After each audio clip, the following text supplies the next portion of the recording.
दास्यवत्सारणेन्द्रो भद्रयानुषेयं प्रपन्नान्विता हास्यवसगोत्रो भवीं महामेनो नप्रीं मन्दराचलशर्मणः पौत्रीं हिमाचलशर्मणः पुत्रीं हास्यवसगोत्रो भवीं अखिलाण्डकोटिब्रह्माण्डनायकी श्रीभ्रमराम्बिका देवी नाम्नीं कन्यां ऋतुसागरपर्यन्तं गो महादेवेभ्यः शुभं भवतु निर्गुणनिरञ्जन निर्विकल्प निरामजनिराज्ञानुषेय प्रवरान्विता परशिवगोत्रोद्भवाय परमशिवशर्मनो नप्रीं महानटीश्वरशर्मणः पौत्राय सदाशिवशर्मणस्य पुत्राय परशिवगोत्रोद्भवाय त्रिभुवनाधीश्वराय अखिलाण्डकोटिब्रह्माण्डनायकाय श्री अक्कंपट्लवारिकालग्रामपुरनिवासाय साक्षात् श्री मल्लिकार्जुनस्वामी परब्रह्मणे पराय।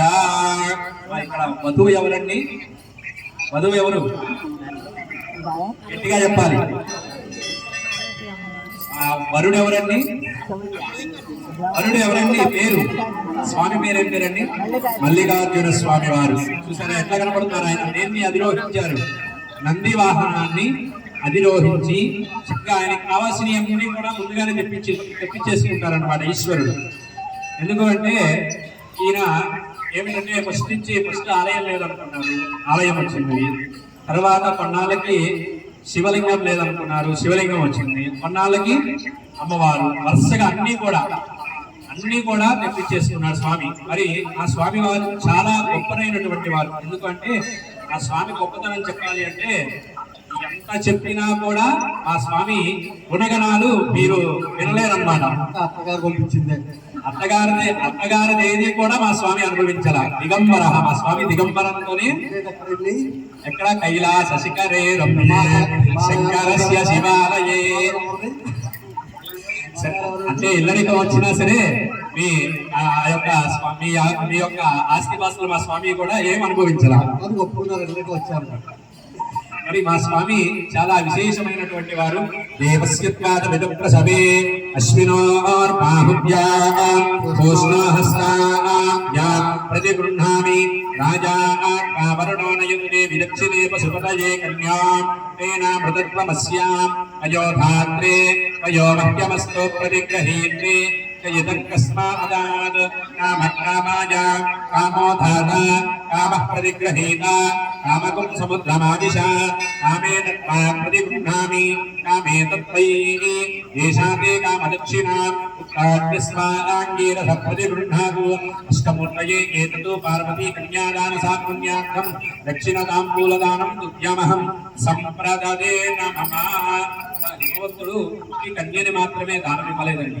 కన్యాం కనక సంపన్న, కనక అంటే బంగారంతో, అదే విధముగా ఆస్తిపాస్తులు. కన్యాం కనక సంపన్న కనక భరణేర్యుత.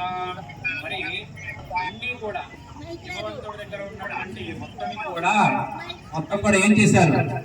కన్యతో ఇచ్చేశారట. సర్వాలంకృతంగా ఉన్నటువంటి పార్వతీదేవిని కలిపి తన యొక్క యావదాస్తి మొత్తం కూడా ఎవరికి రాశారు అంటే వరుడికి రాశారు, అంటే పరమేశ్వరుడి. కన్యాంకనక సంపన్న కనకాభరణేర్యుత. తర్వాత నేను కన్యాదానం చేశాను, అమ్మా నువ్వు ఇక్కడ ఉండడానికి వీలు లేదు, మెట్టినింటికి వెళ్ళాలి, పుట్టినింటికి కూర్చోకూడదు అంటే ఇక్కడ వేరే ఏమవుతుందంటే శివలోకే జిగీషయ. నేను నా పుట్టినింటి దగ్గరే ఉంటాను అంటే అమ్మాయికి కుదరదు అనమాట. అమ్మాయికి 2 పుట్టినిల్లు, ఒకటేమిటి పుట్టినటువంటి ఇల్లు, రెండవది మెట్టనిల్లు అనమాట. ఆ ఇంటికి ఖచ్చితంగా వెళ్ళాలి. దాసి అవ్వాలి. ఎవరికి? ఆ యొక్క భర్తకి దాసి అవ్వాలి. దాస్యామి శంభవేద్యం శివలోకే జిగీషయ అన్యేమే పర్వతో భూయాత్. ఏమిచ్చారో తెలుసా అండి హిమవంతుడు పరమేశ్వరుడికి? శంభవేద్యం శివలోకే జిగీషయ కన్యేమే పర్వతో భూయాత్ అంటే కన్యతో కలిపి తనకున్నటువంటి మంచు కొండ, వెండి కొండ, బంగారపు కొండ 3 కూడా ఎవరికి రాశారు? కన్యాదానంతో పరమేశ్వరుడికి రాసిచ్చారనమాట. ఆహారం లాగేస్తున్నారు.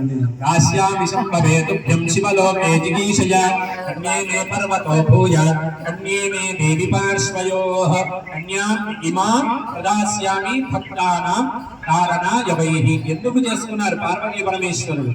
లీలా వినోదార్థం. వివాహం ఎందుకు జరిగింది? లోక కళ్యాణార్థమై. అంటే అసలు పరమేశ్వరుడు యొక్క వివాహం ఎట్లా జరిగిందో తెలుసా అండి? తెలుసా ఎవరికైనా? అంటే పూర్వము సతీదేవి వివాహం అయిన తర్వాత కొంత సమయానికి, అంటే కొన్ని యుగాలకి దక్ష ప్రజాపతి యజ్ఞం చేస్తారు.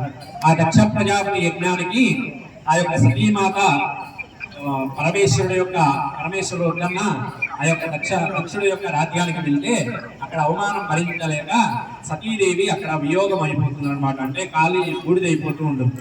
ఆ సమయంలో పరమేశ్వరుడు తన యొక్క ఉగ్ర రూపం అనగా వీరభద్ర రుద్రం అంటే వీరభద్ర అవతారం ఒక తన కళ్ళలో నుంచి ఒక వెంట్రుక తీసి భూమి మీద కొడతారు. ఆ వెంట్రుకలో నుంచి పుట్టినటువంటి వాడే వీరభద్రుడు అనమాట. ఆ వీరభద్రుడు ఎట్లా ఉన్నాడు అంటే చిత్రాస్యం వృషవాహనం త్రినయనం దివ్యాం పరాలంకృతం. ఎట్లా ఉన్నాడంటే రుద్రుడే శాంతంగా కనబడుతుంటే ఆయన రౌద్రావతారంగా ఉంటారు. చేతిలో ఖడ్గాన్ని ధరించి ఏం చేస్తారు? వచ్చినటువంటి దక్ష ప్రజాపతి యొక్క రాజ్యానికి వచ్చినటువంటి ఆ ఋషుల్ని మునుల్ని దేవతలందరినీ కూడా ఆ యొక్క చేతిలో ఉన్నటువంటి ఖడ్గంతో ఖండిస్తూ ఉంటారు. ఎందుకంటే శివ ఆజ్ఞ లేనిదే శివేనా పుట్టదు అంటారు. అక్కడ శివుడు లేనటువంటి యజ్ఞాన్ని ప్రతిపాదించాడు కాబట్టి దక్షుడికి ఏమైనది అంటే తన యొక్క శిరస్సుని ఖండించారనమాట. అంత గొప్పదైనటువంటి వాడు ఈశ్వరుడు. ఒక శివాలయం కానివ్వండి, ఏదైనా శివుడికి సంబంధించినటువంటిది ఏదైనా మనము తొందరగా చేయాలి అనుకుంటే అది అవ్వదు. ఎప్పటికైనా అది నిదానంగా ఆయన అనుగ్రహం ఉంటేనే అది చేయించుకుంటాడు. లేకపోతే ఆయన అనుగ్రహం లేకపోతే ఏది కూడా మనం చేయలేము. ఆ తర్వాత ఆ యొక్క అమ్మవారు వియోగమైన తరువాత లోక కళ్యాణార్థమే పూర్వమే ఆ యొక్క హిమవంతుడి యొక్క రాజ్యంలో అంటే మేనకాదేవికి వరమిస్తుంది తల్లి. ఏమని అంటే నీ యొక్క గర్భంలో నేను జన్మిస్తాను అని.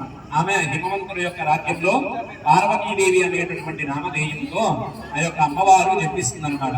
ఆ జన్మించినప్పుడు లోక కళ్యాణార్థమై పార్వతీదేవిని వివాహం ఆడతారు. అందుకే సంకల్పంలో ఏమని చెబుతారు అంటే లీలా వినోదార్థం. ఎట్లా మనకి వేదం ఏమని చెబుతుంది? వాగర్త వివ సంపృక్తో వాగర్త ప్రతిపత్తయే జగతః పితరో వందే పార్వతీ పరమేశ్వరుడు. ఎవరిని చూసి నేర్చుకోవాలి దాంపత్యం అంటే? పార్వతీ పరమేశ్వరుడిని. అందుకే దాంపత్యంలో ఒక్కొక్కసారి ఏమొస్తాయి? కొన్ని కష్టమైనటువంటి గడియలు వస్తాయి, కొన్ని సమయంలో మధురమైనటువంటి గడియలు వస్తాయి. ఆ గడియల్లో పార్వతీదేవి విషం తాగినప్పుడు పరమేశ్వరుని వదిలి వెళ్ళిపోయిందా అండి? వెళ్ళిపోలా. ఎందుకు అంటే నేను నీతోనే ఉంటాను, కష్టమైన సుఖమైన ఏం చేసింది తల్లి? ఎక్కడ ఉన్నది? ఆ యొక్క స్వామితోనే ఉన్నదన్నమాట విషం తాగినప్పుడు కూడా. అందుకే సుఖం వచ్చినప్పుడు సంతోషం వచ్చినప్పుడు కూడా అన్యోన్య దాంపత్యంగా ఉండాలి. సంతోషం వచ్చినప్పుడు కలిసి ఉండి, దుఃఖం వచ్చినప్పుడు విడిపోయేటటువంటి రోజులు ఇవి. అట్లా లేకుండా పార్వతీ పరమేశ్వరుల యొక్క దివ్య అనుగ్రహంతో అన్యోన్యతగా ఉండాలి. భర్త భార్యని అనవచ్చు, భార్య భర్తని అనకూడదు. అది వేదం ప్రమాణం. ఎందుకంటే భార్య భర్తని ఒక మాట కూడా ఎదురు చెప్పకూడదు అనమాట. అది పూర్వం నుంచి మనకు వస్తున్నటువంటి ధర్మం. ఎందుకంటే భర్త ఎంతో కష్టపడి తన యొక్క శక్తిని మొత్తం కూడా ధారపోసి సంపాదించి తీసుకువస్తాడు.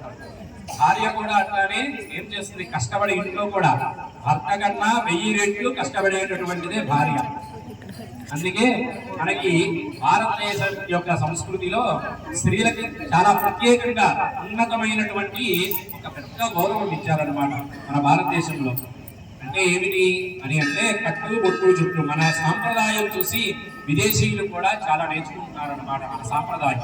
అందుకని చక్కగా అందరూ కూడా ఇప్పుడు స్వామివారికి చక్కగా ఆ యొక్క జీలకర్ర బెల్లం పెడుతున్నారు.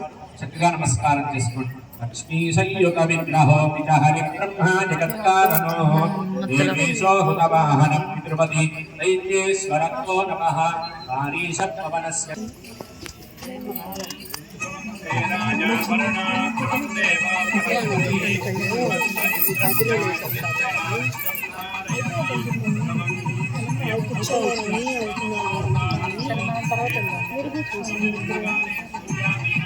చుట్టూ కనిపిస్తుంది.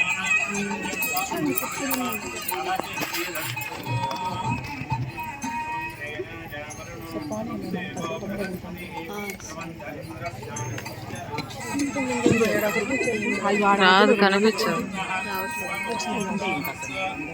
ఏమైంది?